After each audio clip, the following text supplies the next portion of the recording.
સુરતની અલથાણ પોલીસે પેટ્રોલિંગ દરમિયાન મળેલી માહિતીના આધારે ગાંજાનું વેચાણ કરતા એક આધેડને ઝડપી પાડી ગાંજાનો જથ્થો ઝડપી પાડી આગળની કાર્યવાહી હાથ ધરી છે।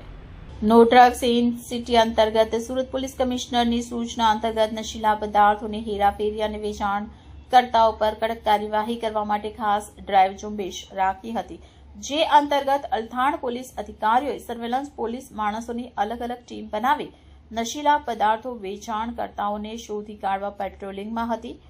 તે દરમિયાન મળેલી બાતમીના આધારે એક આધેડ વયના ઈસમને ગાંજાનું વેચાણ કરતા ઝડપી પાડ્યો હતો। પોલીસે તપાસ દરમિયાન આધેડે ઓડિશાથી ચોરી છુપી ગાંજો લાવી વેચાણ કરતો હોવાનું જણાવ્યું હતું। ગઈકાલ તારીખ 20 ડિસેમ્બર 2025ના રોજ અત્રેના સર્વેલન્સ પીએસઆઈ એનડી પરમાર નાઓને એક માહિતી મળેલ કે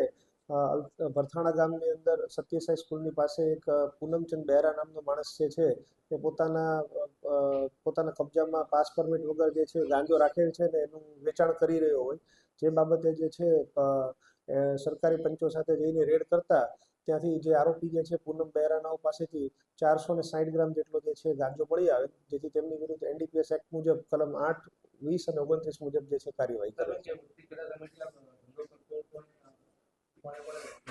આ બાબતોની ઇન્ફોર્મેશન કરતા પ્રાથમિક દ્રષ્ટિએ એવું જણાવેલ છે કે ભાઈ જેને હું ઓળખું છું એવા કસ્ટમરોને હું પોતે જે છે નાની પેકેટ જે છે બનાવીને આપું છું, અને આની અગાઉ પણ જે છે આરોપી વિરુદ્ધ અલથાણ પોલીસ સ્ટેશનમાં એક એનડીપીએસનો ગુનો નોંધાયેલ છે। આ ઉપરાંત ડુમસની અંદર પણ એક એનડીપીએસનો ગુનો નોંધાયેલ, જેમાં જે સપ્લાયર તરીકે આ વ્યક્તિનું નામ ખુલે છે। હાલ જે છે પોતે એવું જણાવે છે કે પાંડેસરા બ્રિજ નીચેથી એક ઈસમ પાસેથી હું લાવેલો છું, જેનું નામ મને ખબર નથી, પણ જો એને મને દેખાડવામાં આવે તો ઓળખી શકું છું, જેથી જે છે એની આગળની રિમાન્ડ લઈને એને શોધવાની પ્રક્રિયા ચાલુ છે। હાલ જે છે એવું વિદ્યાર્થીઓને જ આપતો તો એવું કોઈ એને પોતે નિવેદનમાં નથી જણાવ્યું, પણ જેના સિલેક્ટેડ કસ્ટમર હોય કે જે